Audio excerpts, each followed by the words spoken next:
చెప్తున్నా కదా, ఒకగానొక సమయంలో ఇంట్లో ఆడబిడ్డ పుడుతుందంటే బాధ్యతకు భయపడుతుండే. అరే రేపు పెళ్లి చేయాలి, కట్నం ఇయ్యాలి, ఇంకోటి ఇయ్యాలి, ఇంకోటి ఇయ్యాలి. ఈ రోజు ఇంట్లో ఆడపిల్లలు పుడుతున్నారంటే ఎవరి చేతిలో చచ్చిపోతుందో అని భయపడుతుంది. ఒట్టిగా అనలేదమ్మా, అప్పటి కాలంలో పెళ్లి చేయాలంటే అక్కడ ఒక 6 తరాలు, ఇక్కడ ఒక 6 తరాలు చూసుకొని పెళ్లి చేయాలని ఒట్టిగా అనలేరు.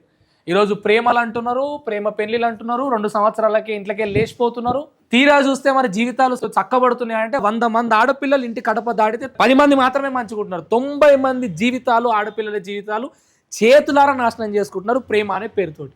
10 సంవత్సరాల కింద ప్రేమించి పెళ్లి చేసుకొని ఎవడు కలగన్నాడు ఇది?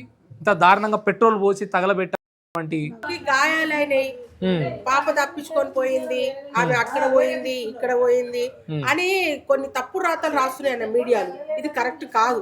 వాళ్ళకి తెలిస్తే కరెక్ట్ అయిన న్యాయం చేయాలి అనుకుంటే చెప్పింది చెప్పినట్టు రాయాలి. అంతేగాని ఏదో వాళ్ళ టీఆర్పీ రేటింగ్ కోసం, వ్యూస్ కోసం వచ్చిన రాతలని రాసి అమ్మాయిని బ్లేమ్ చేయడం కరెక్ట్ కాదు.